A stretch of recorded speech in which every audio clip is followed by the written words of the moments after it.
Yeah. No, there's no lack of attention. People are. Wait, I can change the gears. Sorry. No. Sorry. Shepard. Insulin. There's that diabetes thing. Now, Shepard, you have. I mean, one of the tenets of your work is really accessibility. I mean, you've gone out of your way to put it in front of people. You make work that is conceptually accessible as well. I mean, people get it. Your references are very clear. They're drawing from popular culture, and then it's also financially. I mean, you sell your prints, for instance, or the stickers. You make things that really anyone can afford, and you sell your prints for way below, market value. At the same time, you're a capitalist. Because you have a clothing line. And a lot of people, I've heard people have told me, that he's kind of a hypocrite. And it's but these are about these lines you're talking about. And people often want to put you in a box, and you don't let us. You make it really tough for us to put you in a box. Thanks. I mean, to me, there's a big difference between making work that finds an audience, and that audience wants to own a piece, connect with it, and then that being, and then you receive some sort of financial compensation for that, and the financial side being what's driving you. In fact, to get back to the idea of people wanting to purchase something, and even if it's at an affordable price. When I was at RISD and I wrote Rhode Island School of Design, I guess everyone here knows that, right? You're all like hip to the art school slang around here. I had some people say, well, what you're doing is really fascinating. I think that the psychology of it is interesting, and I think you could get a grant, and you could make your stickers and your posters, and you could put them around, and then you could write up an interesting case study on what happened, and I thought, you know what, I really need to succeed by this working through the normal forces of consumer and pop culture. That's going to be the measure of whether it's succeeded, because the intellectual world probably doesn't need to benefit from some of the ideas, some of the provocation in the way that the rest of the public does. So I don't want this to be a sort of isolated, incubated thing. I want it to have to really deal with what's going on in the real world. And I look at the things that have happened for me financially, which have been much more recent. It's great. I have a family, and I can support them. And I lived in poverty for the first 10, 12 years of my career.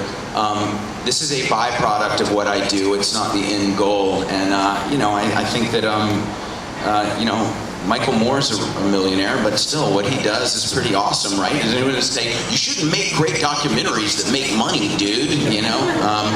Anyway, I do a lot of philanthropic work, and that's charity is a luxury. I'm at a point now where I'm not having to scrape from month to month, and I can put my energy into things where I can donate art and donate money to things I care about, and that's how I sort of balance things. Yeah, because I think it's safe to say that over half of your career, at least, I mean, the first 15 years, you really gave very little attention to the art world. I mean, you were really engaged in this campaign, and why weren't you interested in the art world? I mean, I think I wasn't that interested in the art world just because it was such a narrow conversation. I love a lot of pop art, Jasper Johns, Rauschenberg, Warhol.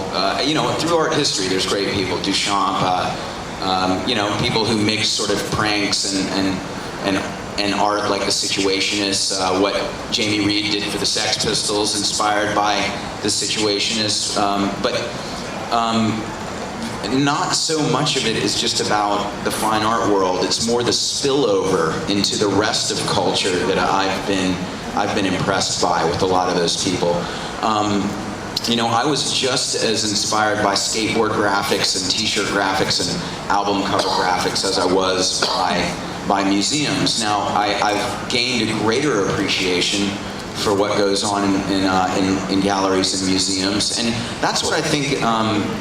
What people really respond to when it comes to fine art is this idea that someone is able to approach something with absolutely pure intentions, and that's why people get a little apprehensive about commercial things, because they think that maybe the agenda isn't to make, you know, art with a capital A, but it's to make something that can sell something.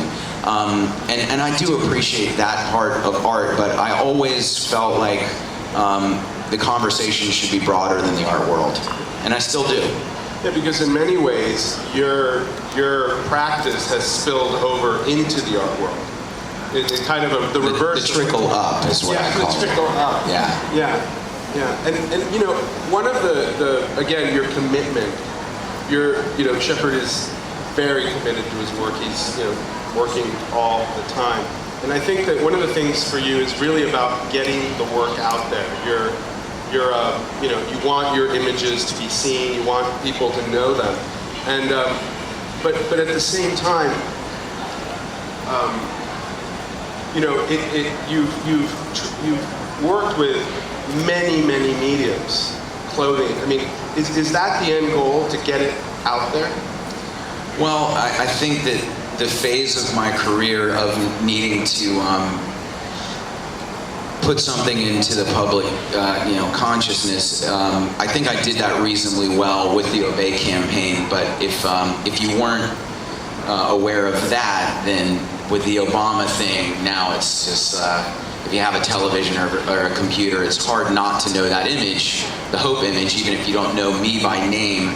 So I think for many years I was focused on quantity and quality to a degree, but quality, you know, kind of grading it on a curve that I wanted to put a ton of crap out there. And now I think I'm being I'm just as busy as ever, if not busier, but I'm also trying to really focus my energy into making some stuff that's very high quality in terms of what my capabilities are. Yeah, my quality is, you know, other people can, you know, way above that, but yeah, do the best I can. And like I said before about the luxury of you know, when you are doing well in your career, the things that you can do. Now I can actually take longer on pieces of work, because you know, there's a base of collectors that are willing to pay a reasonable price, and I would feel bad about that I was narrowing the supply of my images and charging more if I didn't have the posters and the t-shirts of the same images that I make.